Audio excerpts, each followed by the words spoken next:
O Senhor me deu esse texto, irmãos, para ser tratado, e a virtude reivindicada aqui da parte de Deus a todos aqueles que endereçam essa fé é de que a confiança ela seja aplicada em algo que na verdade prega-se mérito e honra disso. Eu quero dizer que Deus determina, Ele reivindica ser o alvo da nossa confiança por mérito. E define que essa é a bênção. De que o refúgio seja Ele. Mas a maldição também está endereçada a todos aqueles que quebram esse vínculo de confiança extrema a Ele, o substituindo por homens. E define que a maldição é essa. Todos aqueles que confiam em homens e tornam a carne do homem, a sua história, a sua vida, né, o seu progresso, o seu status, o refúgio da sua confiança. Então, querido pastor, eu queria tratar e entender esse texto com os amados irmãos, e hoje mesmo eu li um artigo sobre isso, falando sobre a confiança e tratando a confiança humana como uma virtude social. O que estava sendo defendido dentro daquele artigo científico, que a confiança ela é importantíssima nas relações interpessoais, nas relações sociais, por isso uma virtude social, não só para a questão do bem-estar e progresso da humanidade, como também um ponto positivo para garantir, né, a economia, para garantir o progresso e o desenvolvimento disso, da perspectiva econômica da vida das pessoas. Na medida em que elas se relacionam, elas se confiam. Elas trocam confianças. E quando não há confiança no mercado, quando não há confiança nas relações sociais, a sociedade, segundo o artigo, perde a perspectiva exatamente disso. Do seu progresso, da sua vida, do seu bem-estar e etc, etc. Então, para a filosofia, confiar em desconhecidos, em instituições, no sistema, nos seus representantes, nas pessoas, ter a confiança delas na tua vida, é importante para o progresso desse sistema que está lá fora. Não que eu esteja contrariando isso. Entenda bem. Não estou contrariando essa opinião. Eu vou tratar isso teologicamente com você, porque obviamente muitos irmãos que estão aqui nessa noite são alvo, melhor dizendo, da palavra que sai da boca de Cristo. Então, eu me coloquei à disposição, essa igreja está à disposição de que seja julgado esse parecer, do que de fato nós temos que entregar o nosso coração, até mesmo extremamente a nossa confiança. Eu vou traduzir isso para você biblicamente como funciona. Mas o fato aqui é que a filosofia pensa assim, grande parte das igrejas também, de que, exemplo, nesse momento agora a gente não pode levantar a suspeita de que as instituições, até as mais renomadas e mais importantes, elas estejam trabalhando o progresso disso, de uma escravidão total e não por uma democracia. Eu poderia levantar essa suspeita aqui nessa noite com fatos, de que em momento nenhum, em hipótese nenhuma, qualquer um de nós viéssemos aqui a confiar nisso, que as instituições que estão à frente das organizações e das definições políticas desse mundo, elas estão pensando em nós e na democracia desse mundo, porque não estão. Não é minha pauta com você aqui hoje expô-las, mas é fato que se na medida que eu começar a trabalhar a perspectiva disso, do que envolve hoje planejamento político global, e começar a trazer isso e as informações precisas disso, muita gente vai querer barrar e impedir que essas verdades sejam ditas. Por quê? Porque gera, né, a instabilidade na medida em que você tem a informação que você tem, a confirmação de que aqueles que assumiram o poder das nossas vidas, inclusive o poder de formar e constituir leis, que eles estão à mercê de protocolos, de regras, de determinações políticas que vão escravizar e subjugar não só a mim e a você, como toda a humanidade. Isso é fato. Mas na medida que você trata isso com ênfase e informações cabíveis, gera instabilidade. Porque é óbvio que todo mundo quer dormir e acordar com segurança, imaginando que sempre tem realmente lá no poder alguém que nos represente e nos garanta isso, a perspectiva. Só que na prática, na via dos fatos, não acontece. Então, eu tenho dizendo a vocês, grande parte da sociedade, ela não quer a verdade. Ela não quer a verdade custa. E um dos custos que a verdade traz ao homem é isso, é o sofrimento. E com certeza, dizendo isso daqui, não é que eu quero dizer que eu vou trabalhar para impedir que isso aconteça. Não, mas para dizer exatamente a vocês o seguinte: olha, há uma pauta dentro da filosofia que atinge a igreja hoje, que a compreensão aqui é essa, que os homens precisam confiar em si mesmo e inclusive também confiar nas instituições que a representam, porque é importante para o progresso não só da vida, da estabilidade humana, mas como também política, econômica e global. Agora, esse detalhe que eu queria me focar com vocês aqui, isso pode ser defendido por uma instituição política? Pode. Isso pode ser defendido pela academia de letras? Pode ser defendido pela ciência filosófica? Pode, mas não por uma igreja como essa. Porque se nós realmente formos incentivar você aqui a confiar naqueles que estão lá fora, a gente tem que dar respaldo bíblico para você, como vai ser feito hoje aqui. Porque biblicamente falando, se define que a confiança da qual eu me refiro aqui, ela não pode ser depositada sequer em nós mesmos.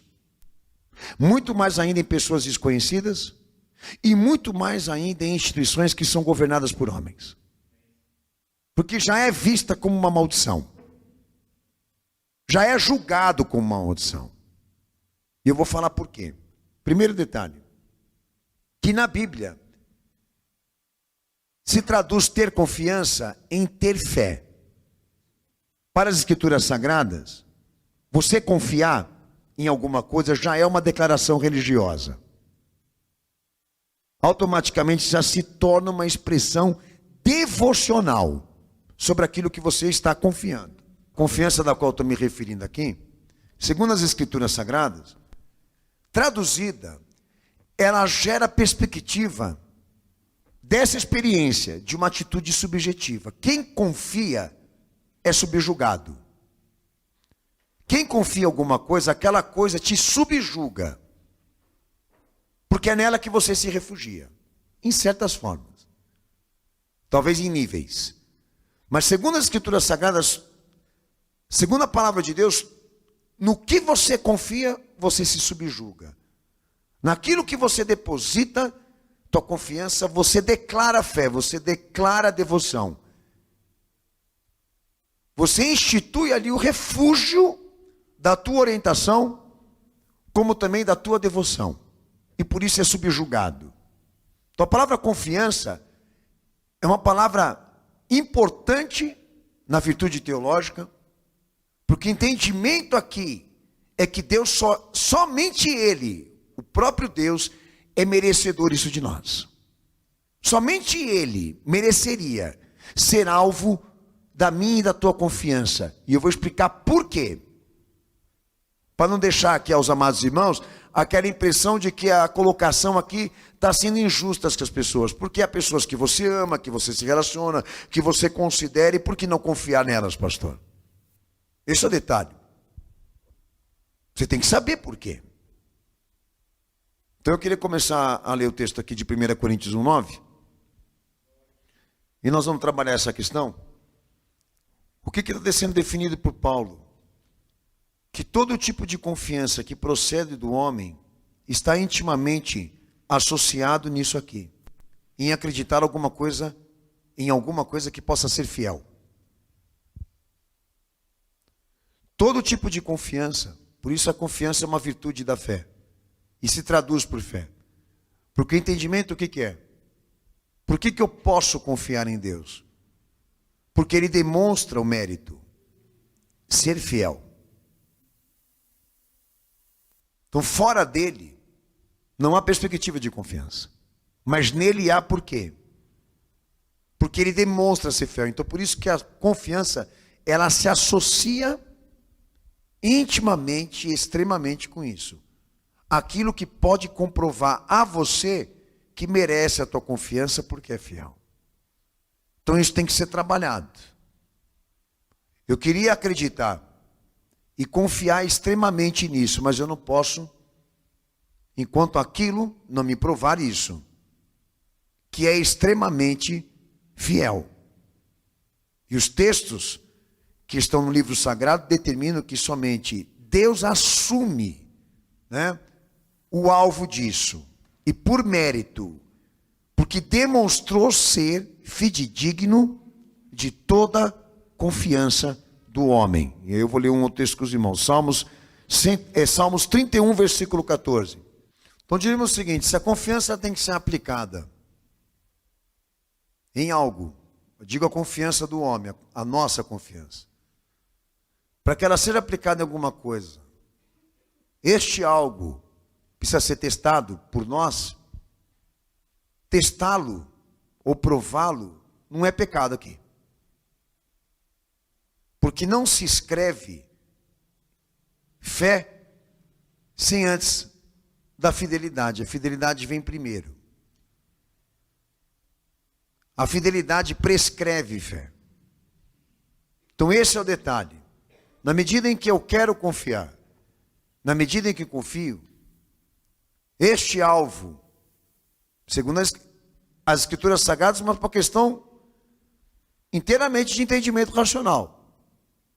Eu não posso confiar numa coisa que eu não conheço. Eu não posso confiar numa coisa que não tenha provado a mim o mérito.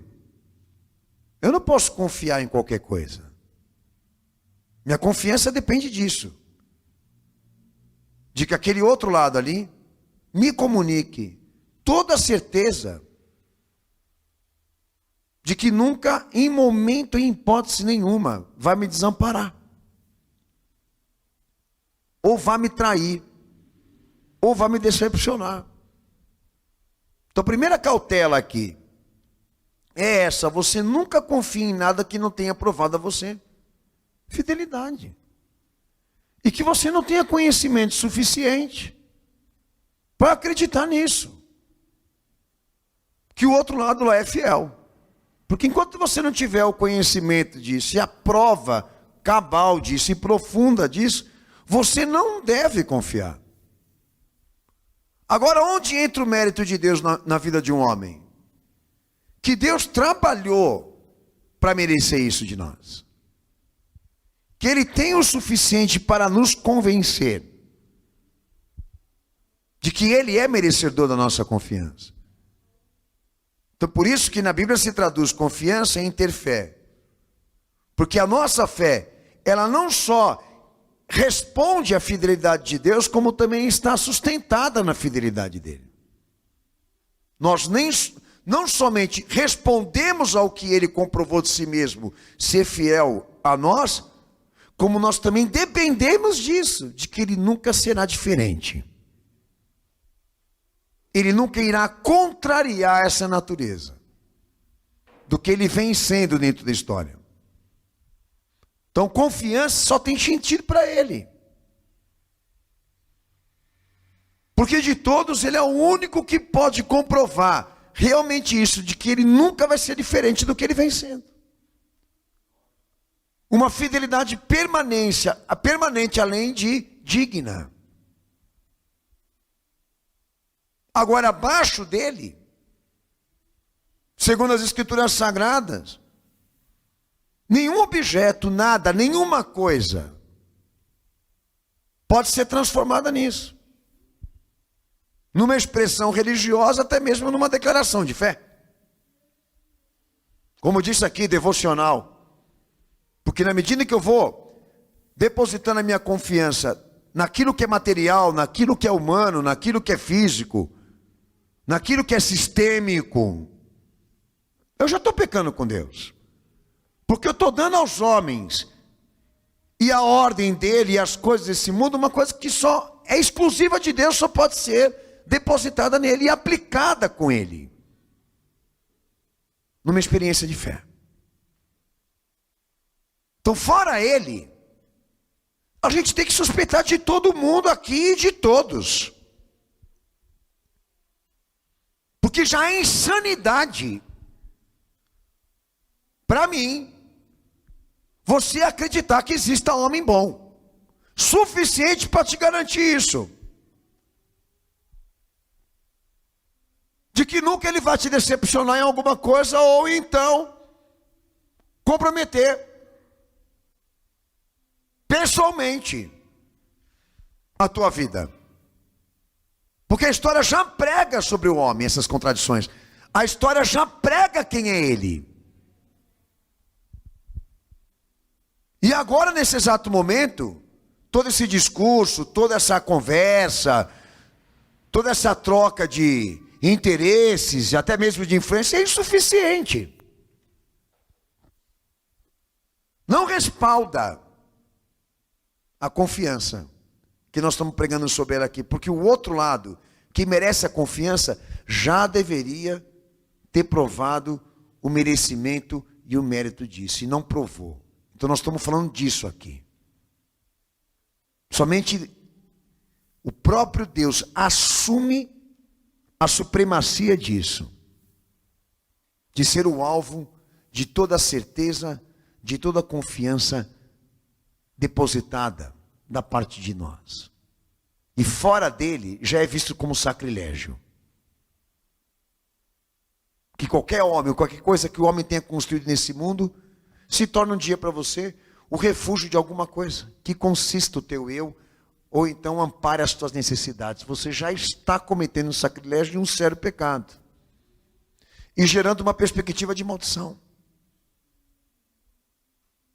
E gerando uma perspectiva de destruição para a tua vida. Agora, desculpa aí. Se alguns de vocês aqui achavam e acreditavam que para ser um bom cristão você tem que confiar nas pessoas, e para ser um bom cristão você tem que confiar no mundo, e para ser um bom cristão, inclusive, você tem que confiar nas instituições que te representam, naqueles que trabalham com leis e formam a Constituição, naqueles que estão nos poderes, etc, etc, que esse é o sentimento cosmopolita que está dentro da igreja hoje.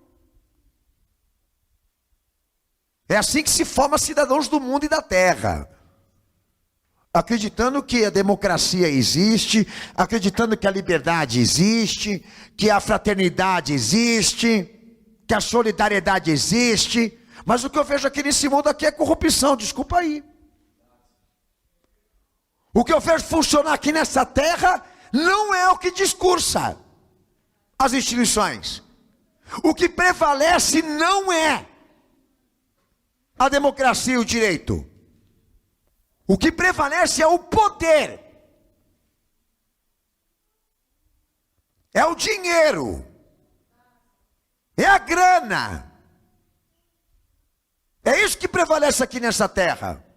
Então, por muito tempo a igreja conjunta ao Estado trabalhou para educar e formar os seus membros a serem ingênuos. Porque essa ingenuidade que foi injetada na teologia, ela garante o que a igreja é hoje. Um instrumento, uma pinça desse poder que a gente chama de nova ordem mundial aqui. Porque a mesma confiança que se depositou em homens dentro da política por décadas, através da igreja, está se depositando hoje na nova ordem mundial e abriu as portas para que a ONU venha a ser hoje a gerenciadora e a representante da esfera econômica, política, social e religiosa. Com esse sentimento de que Deus sempre vai levantar algum homem, alguma instituição, alguma pessoa dentro das esferas desse poder, para nos representar. E estranho, porque na palavra aqui, ele diz que não. O homem não é o objeto da confiança e o alvo da confiança que ele pede. A confiança que ele reivindica não está depositada em instituições, em homens e representantes, sequer religiosos, tá? A reivindicação dessa confiança que as Escrituras nos dão, ela é a esfera do culto e da orientação com ele. É lá, aos pés dele, aonde a igreja é tratada, que essa confiança é depositada. Por isso se torna uma virtude da fé. Porque a forma como nós temos de responder a ele, como também corresponder a ele, em obediência. Isso é na experiência íntima da fé. Não nas relações, não no social, não visto dentro de um sistema. A igreja tem que ser vista dentro da experiência da fé. Ali, onde Deus revela, onde Jesus fala com ela. E não essa vista institucional que todo mundo não consegue se libertar dela. E esse é o preço que a sociedade está pagando hoje. Da maldição que está lá fora. É o preço que está pagando. Por ter colocado o homem para representá-la.